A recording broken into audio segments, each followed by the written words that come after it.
Assalamualaikum Boboto, salam dunia. Saya doakan di hari ini teman-teman semua selalu dikasih kesehatan dan keselamatan dalam menjalani segala aktivitasnya. Amin. Baik Boboto, langsung kita update informasi Persib Bandung terbaru. Dan sebelum kita mulai, kita juga ingin ngucapin wilujeng sumping buat teman-teman Boboto yang sudah subscribe, yang sudah like, yang sering komen juga di channel ini. Mudah-mudahan menjadi amal kebaikan teman-teman Boboto semua yang langsung dibalas oleh Allah Subhanahu wa Ta'ala. Amin.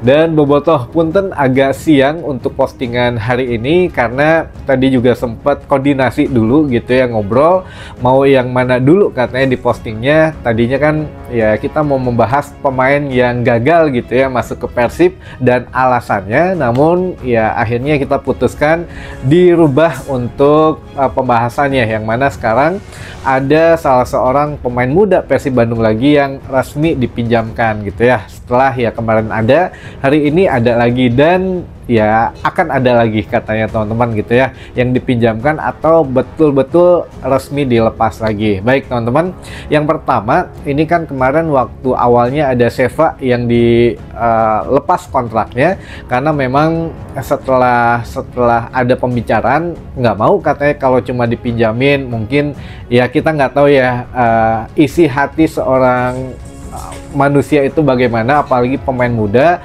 yang mungkin darahnya masih bergejolak ketika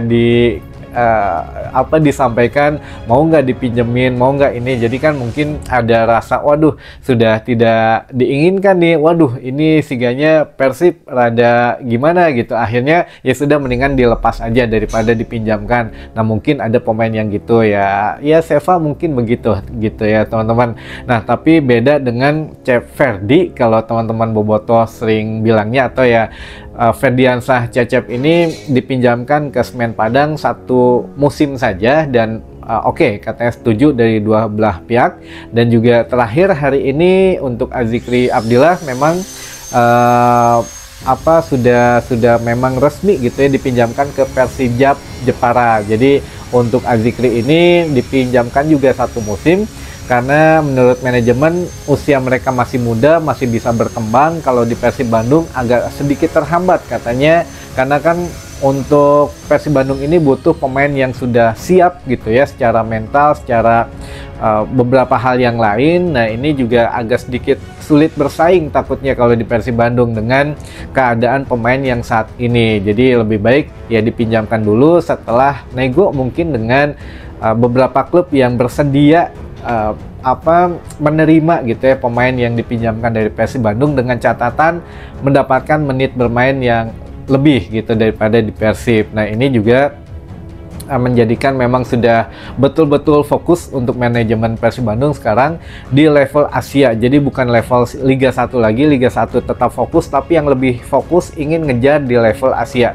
ingin meningkatkan value Persib Bandung ini di tingkat Asia Tenggara minimal, atau ya umumnya di benua Asia dulu gitu teman-teman.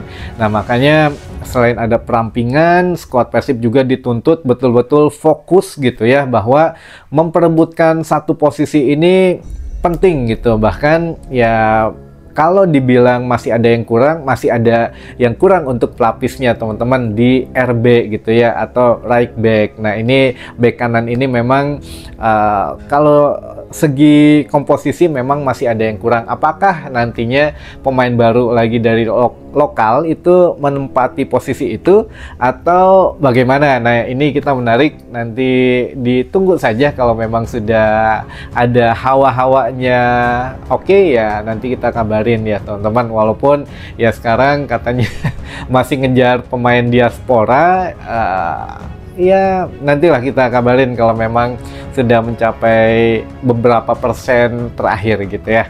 Nah baik, kita lanjutkan dulu teman-teman mengenai untuk Persib Bandung yang fokus betul-betul di Liga Asia gitu ya, atau di kompetisi Asia, yang mana selain ada perampingan, pemain Persib juga dituntut memang dengan 1-2 posisi ini bisa di switch gitu. Jadi tidak mengandalkan hanya satu posisi udah diplot di situ, enggak. Bojanodak sebelum perekrutan juga melihat oh dia bisa ditempatkan di posisi ini, posisi itu, sehingga ya bisa bervariasi dan kaya akan skema permainan musim depan.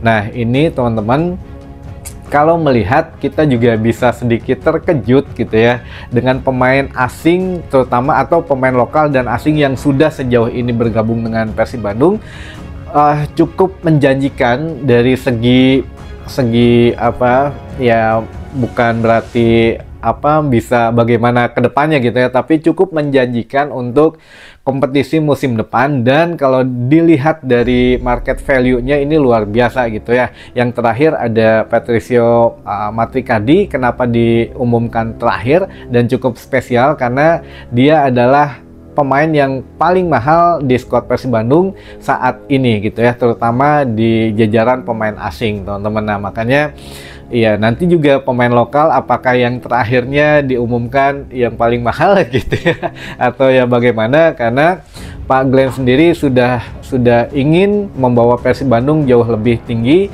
karena mau nggak mau sudah sadar gitu ya, kata Kang Adit juga, Pak Glenn 2 musim kemarin sudah ikut turun lebih banyak di Persib Bandung dan sudah mencoba investasi segala macam biar skuad Persib Bandung lebih mewah lagi, walaupun belum semewah yang diinginkan oleh teman-teman bobotoh, tapi minimal sudah mulai meningkat gitu ya, finansial insya Allah cukup teman-teman. Nah ini yang kabar selanjutnya, selain tadi pemain-pemain muda yang mulai dipinjamkan, memang masih ada lagi katanya yang dipinjamkan atau memang akan langsung resmi dilepas, kita lihat nanti, karena itu juga tergantung ya, pemain itu ditawarin ada nih yang mau dipinjamkan ke klub A, B, atau C. Nah pilih yang mana klubnya. Nah masing-masing pemain itu ngobrol dulu teman-teman dengan manajemen. Kalau memang dia ngerasa udahlah kalau memang tidak menginginkan saya mah gitu ya, dalam tanda kutip, udah langsung dilepas aja. Nah ada teman-teman yang gitu. Jadi ya kita lihat nanti pemain selanjutnya apakah dipinjamkan atau memang resmi langsung dilepas, karena catatannya pemain tersebut masih punya kontrak di Persib Bandung. Kita lihat endingnya nanti bagaimana. Kalau memang ya setidaknya mau mau dipinjamkan atau mau dilepas, pasti ada pos yang kosong di situ. Nah itulah jawaban apakah nantinya pemain baru lokal itu akan menempati posisi itu atau tidak. Itu menjadi kunci kisi-kisi yang terbaru gitu ya teman-teman.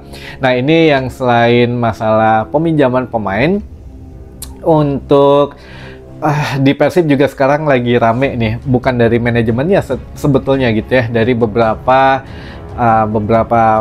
pihak lah yang terkait dengan Persib Bandung. Nah katanya si Dolik sampai dipinjamkan ke PSBS, bahkan si Jalak Harupat dan lain sebagainya. Nah ini juga perlu kita sampaikan karena ada satu apa ya, dibilang membantu menjelaskan, ya mangga lah selama itu positif gitu ya teman-teman. Takutnya banyak bobotoh yang masih minim literasi sehingga tergiring opini A, opini B, dan lain sebagainya. Jadi kita tegaskan begini teman-teman, kalau untuk masalah Sidolik itu, pertama itu bukan punya Persib Bandung. Stadion Sidolik bukan punya Persib Bandung, itu punya Pemkot Bandung gitu ya. Sehingga namanya milik Pemkot, Persib pun selama mes di situ, selama latihan di situ beberapa musim kemarin itu tetap nyewa dan tidak ada spesial tertentu gitu ya, tetap nyewa, harga tetap ya disamakan tergantung penawaran dari Persibnya berapa. Dan ini juga memang sebelum terusir sepenuhnya, untuk Sidolik memang sudah tidak direkomendasikan lagi oleh Bojanodak untuk menggelar latihan di situ gitu ya, karena Bojanodak mulai musim pertamanya saja sudah banyak keluhan latihan di Sidolik, katanya tidak rata dan keras gitu ya lapangannya. Jadi ya sudah dipindahkan ke Arca Manik, dan sekarang pun ya memang alternatif latihan kalau tidak di lapangan pendamping di Arca Manik teman-teman. Jadi memang sudah tidak akan di Sidolik lagi. Nah yang kedua, masalah mes itu sebetulnya sudah banyak yang kosong, hanya beberapa pemain Persib saja yang masih menggunakan mes, terutama yang belum menikah, yang masih single ya, kayak Kakang, Robi Darwis di situ gitu. Bahkan kalau Jupe dan Rezaldi juga masih ada di bench Persib Bandung, tapi sekarang mereka sudah ngontrak rumah teman-teman di Bandung. Jadi ya setidaknya apa ya, bukan bukan big deal gitu, bukan masalah besar untuk Persib Bandung, dan itu pun ya namanya ngontrak nyewa ya sudah, kalau yang tuan rumahnya bilang punten gitu, karena ini sudah banyak dalam jumlah yang besar, untuk nyewanya kan lebih menguntungkan gitu. Jadi ya nggak masalah kalau untuk Persib Bandung. Jadi jangan disangkut pautin Persib tidak punya dana untuk menyewa Sidolik. Jadi ya bukan itu gitu ya, masalahnya bukan ke situ, karena ya memang sudah tidak direkomendasikan lagi latihan di Sidolik, dan untuk mes Sidolik pun ya tidak semua pemain di situ, hanya 3-4 orang saja, dan sekarang ya nggak apa-apa, mereka lebih baik nyewa rumah gitu ya di Bandung. Jadi ya sudah, tidak ada masalah. Jadi clear ya, kalau untuk Sidolik jangan dipermasalahin finansial Persib lagi, karena itu tidak ada hubungannya dengan finansial Persib. Hanya saja sudah memang tidak merekomendasikan latihan di Sidolik. Jadi ya Persib tidak nyewa lagi di situ. Keun bae lah, misalkan PSBS Biak mau nyewa di situ, mau main di Sijal Karupat nggak apa-apa, karena kan Persib sudah punya GBLA gitu ya teman-teman. Nah, untuk kabar terakhir ini juga mungkin sekali lagi saya tekankan buat teman-teman bobotoh, punten jangan ikut terpancing juga masalah provokasi mengenai dana santunan atau dana sumbangan dari ASN Pemprov untuk bonus pemain Persib. Sudah lupakan, jangan ditanyakan lagi, jangan diingatkan lagi, itu mah sudah melebar kemana-mana masalahnya gitu ya. Jadi jangan terbawa, jangan terpancing suasana yang sedang hangat di media sosial. Itu saja mungkin pesan dari saya teman-teman. Nanti sore kita bahas sesuatu yang menarik tentu saja, dan mudah-mudahan informasi hari ini bisa menambah informasi dan wawasan teman-teman bobotoh semua. Dan sampai ketemu lagi di informasi selanjutnya. Wassalamualaikum bobotoh, salam dunia.